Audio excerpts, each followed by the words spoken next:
Oi, gente. Pois é, o Augusto Aras pediu para o STF investigar os crimes delatados pelo Moro em relação a Bolsonaro. Mas o que eu acho que Moro e Bolsonaro ainda não estão percebendo, não é? Nas mútuas acusações aí, é que se Moro tiver razão e esses crimes foram cometidos pelo Bolsonaro, isso também implica em Moro, porque Moro ele saberia desses crimes com antecedência e não teria feito nada, e pior, teria guardado esses crimes para potencialmente chantagear Bolsonaro com o conhecimento desses crimes.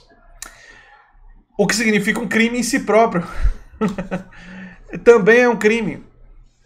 Então, o que eu acho que tanto Moro quanto Bolsonaro e quanto Aras não estão percebendo é que essa investigação pode afundar tanto Bolsonaro quanto Moro, não é? É uma investigação que pode destruir todos os dois. Agora, a verdade também é que no Brasil a impunidade tem sido tão grande que a gente tem sempre muitas dúvidas em relação a investigações como essa. Eu vou narrar aqui para vocês todos os crimes que estão potenciais, né? A Procuradoria-Geral da União apontou crimes de falsidade ideológica, coação no curso do processo, advocacia administrativa, prevaricação, prevaricação, obstrução de justiça, corrupção passiva privilegiada, denunciação caluniosa e crime contra a honra. Ou seja, e Moro agora se coloca numa situação muito difícil, o que é ótimo para nós. Porque se ele não conseguir provar, ele vai ser denunciado por denunciação caluniosa e crime contra a honra e pode pagar uma multa e até pegar um tempinho de chilindró. Já o Bolsonaro, se for descoberto que ele de fato ofereceu e tentou obstruir a justiça, né, ofereceu vantagens antes e tentou obstruir a justiça para os seus próprios fins, como o Moro alega e como o Moro já apresentou algumas evidências, isso daí inclui vários crimes de responsabilidade tipificados. O Bolsonaro pode sofrer o impeachment com tranquilidade, já era para ter sofrido, né? O impeachment com tranquilidade por causa disso. E além disso, né, politicamente o bolsonarismo fica muito, muito mais arranhado do que já está. Que, enfim, é um... Assim, eu prefiro não adjetivar para vocês, para não ter esse vídeo bloqueado pelo YouTube, mas representa realmente o fundo do poço, né? O Augusto Aras ele pediu ao Supremo Tribunal Federal que abra inquérito para investigar esses supostos crimes cometidos por Jair Bolsonaro e delatados pelo ex-ministro, né? A dimensão dos episódios narrados revela a declaração de ministro de Estado de atos que revelariam a prática de ilícitos, imputando a sua prática ao presidente da República e que, outra sorte, poderia caracterizar igualmente o crime de denunciação caluniosa. Indica-se como diligência inicial a oitiva de Sérgio Fernando Moro a fim de que apresente manifestação detalhada sobre os termos do pronunciamento, com exibição de documentação idônea que eventualmente possua acerca dos eventos em questão. Basicamente, a Procuradoria-Geral da República está dizendo para Sérgio Moro, ou você, traduzindo em português mais claro, né? Ou você apresenta as provas numa investigação do Supremo Tribunal Federal, ou você, Sérgio Moro, vai ser processado. Mas o problema para Sérgio Moro, e é isso que eu estou tentando explicar nesse vídeo, é que mesmo que ele prove que a denúncia dele é verdadeira e que ele não se envolveu em denunciação caluniosa, ou seja, de que o que ele está dizendo é verdade e que ele não inventou e não cometeu crime contra a honra, mesmo assim, ele pode ser processado por prevaricação, ele pode ser processado por corrupção passiva e ele pode não só ser processado, mas ele tende a cair. Ou seja, ele tende a ser condenado por esses crimes, porque é aquela coisa, se o que ele está dizendo é verdade, significa que ele foi conivente. Se ele foi conivente, ele cometeu crime. Se ele cometeu crime e ele não é mais juiz para se esconder atrás do cargo de juiz, Ele, Sérgio Moro, vai finalmente ter que responder pelos seus crimes. Isso vai acontecer? Sérgio Moro vai ter que responder? Bolsonaro vai responder? Olha, eu não tenho bola de cristal. A verdade é que não dá para saber. Essa história está começando a se desenrolar. Vão ter muitos capítulos ainda nos próximos dias, nas próximas semanas. Né? Eu vou ficar com a cara bastante vermelha de estresse em relação ao Brasil.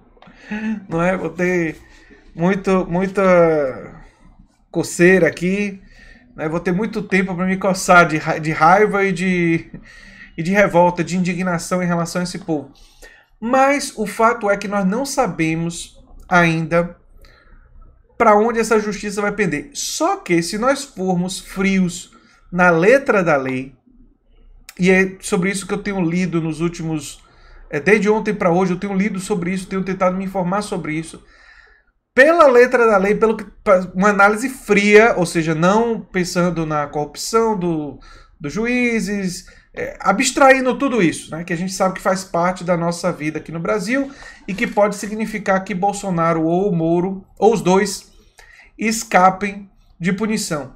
Mas se nós formos pela letra fria da lei, a tendência seria que, caso isso seja provado, parte do que eles estão dizendo fosse realmente evidenciado, ambos, todos dois, seriam punidos. Bolsonaro não poderia ser preso no momento inicial, porque, como presidente, ele precisa primeiro sofrer o processo de impeachment, de crime de responsabilidade e tudo mais. Ele não pode ser preso estando na presidência. Uma pessoa não pode sofrer esse tipo de processo enquanto é presidente. Mas depois do impeachment, ele pode ser preso tranquilamente, né? Assim como o Temer, que às vezes é preso, às vezes é solto, a gente nunca sabe como é que o Temer tá, não é? E às vezes até esquece dele. Mas o Moro, ele pode ser preso, sim, por crimes. E é interessante que essas pessoas que sempre se envolveram numa aura de querer se dizer acima do bem e do mal... e querer se colocar, inclusive o Bolsonaro fazer isso, alguém que tinha funcionários fantasmas, que ensinou isso para os filhos. Quer dizer, é uma coisa assim, patética, né? Para não falar no Moro. O Moro é uma pessoa que claramente usou da cadeira e usou do poder para se lançar, para se projetar, que fez questão que um julgamento que não era para ter acontecido em Curitiba acontecesse lá. Tirou o julgamento de São Paulo com uma argumentação completamente furada só por causa de poder.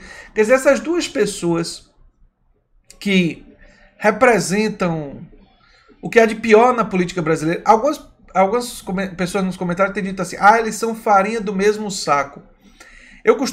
Minha análise vai na seguinte direção. Do ponto de vista do oportunismo, da falta de ética, de como são pessoas que não estão nem aí, que estão por os outros, mas estão fundamentalmente por eles. Nesse aspecto, Bolsonaro e Moro são absolutamente, evidentemente, farinha do mesmo saco. Eles chegaram a esse ponto de completa falta de ética, de completa falta de, enfim, o mínimo de humanidade, não é? Que eles não têm nenhum dos dois. Eles chegaram a esse ponto por caminhos diferentes. E tem trajetórias políticas diferentes, tem trajetórias pessoais diferentes. Isso não significa que uma seja melhor do que a outra. Ambas são absolutamente condenáveis, embora sejam distintas, né? O Bolsonaro foi forçado a se aposentar do Exército porque fez, vocês sabem, aquele ato absurdo, né, que ele cometeu, que vocês todos já conhecem, e depois seguiu uma carreira política de trollagens e de apelo a forças reacionárias e manteve um oportunismo durante toda a carreira, se eu vou dizer, roubando o dinheiro público, né? Enfim, eu queria usar uma palavra mais leve, mas não vou usar, não. Vou usar a palavra mais adequada mesmo, né? E Moro fez o quê? Moro fez uma trajetória de oportunismo dentro da magistratura, se utilizando daquele poder para poder avançar o seu nome e tentar ficar cada vez mais famoso. Inclusive, o processo da Lava Jato e do Lula não foi a primeira vez que ele fez isso. Ele tem episódios pregressos anteriores em que ele fez justamente isso para tentar se projetar. Então já era um projeto de Moro fazer isso. E é verdadeiramente irônico que seja um processo movido pelo Procurador-Geral da República no STF, no Supremo Tribunal Federal, que pode derrubar ambos. E se não derrubar juridicamente ambos, para a falência e a tristeza das instituições brasileiras tão fragilizadas e tão incapazes de fazer o seu trabalho, não é? Se isso não acontecer, pelo menos nós vamos ter instrumentos para derrubar ambos politicamente. E nós devemos fazer isso sim, utilizando esses episódios, mas não se restringindo a eles, como eu sempre digo aqui no canal. O campo progressista também precisa oferecer alternativas, porque ver o circo pegar fogo não é suficiente se você não tiver um incêndio para depois apagar, né, e reconstruir. Então a gente não pode simplesmente ficar aplaudindo o circo pegar fogo sem ter esse projeto para o dia posterior. E é isso que eu tinha para dizer sobre esse assunto, né, do inquérito movido pelo Augusto Aras contra Sérgio Moro, ou para apurar as denúncias que ele fez em relação a Jair Bolsonaro. Me parece curioso que eles não estão percebendo que essa apuração, mesmo que Moro consiga provar que o que ele disse é verdade, pode terminar por levar ele também para o Chilindró. E se você não sabe o que é Chilindró, dá uma pesquisa no Google. Um abração, gente, e até o próximo vídeo. Tchau, tchau.